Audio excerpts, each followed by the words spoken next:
แขวงพงศลีเปิดฝึกอบรมโปรแกรมบัญชีแห่งรัฐให้พนักงานสุขศาลา4เมืองในตอนเช้าวันที่10ธันวาคม2025ที่ห้องประชุมแผนกศึกษาธิการและกีฬาแขวงพงศลีทางแผนกสาธารณสุขแขวงพงศลีได้จัดฝึกอบรมโปรแกรมบัญชีแห่งรัฐให้พนักงานสุขศาลา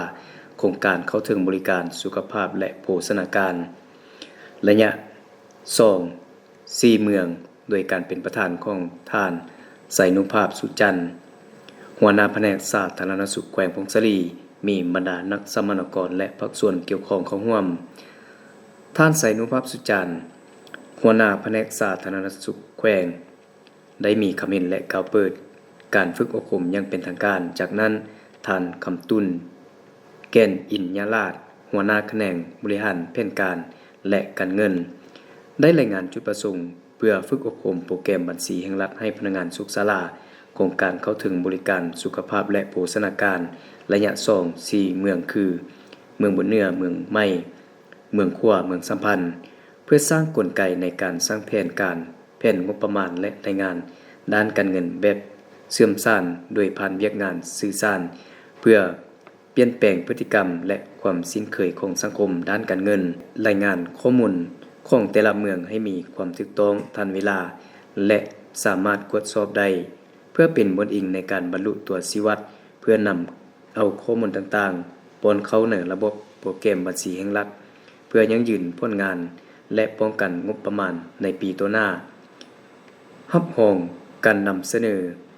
ภาครวมการนำใช้ระบบโปรแกรมบัญชีแห่งรัฐของแขนงสาธารณสุข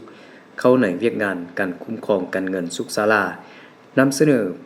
ภาคการจัดตั้งปฏิบัติคุ้มครองบัญชีแห่งรัฐนำโดยสร้างระบบโปรแกรมบัญชีแห่งรัฐแขนงสาธารณสุขเข้าในเวียกงานคุ้มครองการเงินสุขศาลา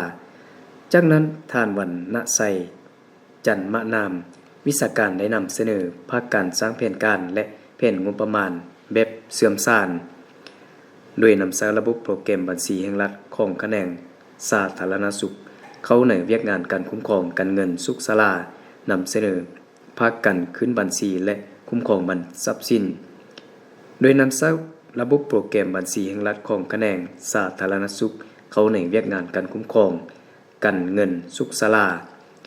จากนั้นผู้เข้าร่วมได้สนทนาเพื่อพร้อมทางแบ่งกลุ่มป้อนข้อมูลเข้าในระบบตัวจริงเพื่อนำเสนอผลการป้อนข้อมูลที่ได้ฝึกอบรมครั้งนี้จะนำเนินเป็นเวลา3วันแต่วันที่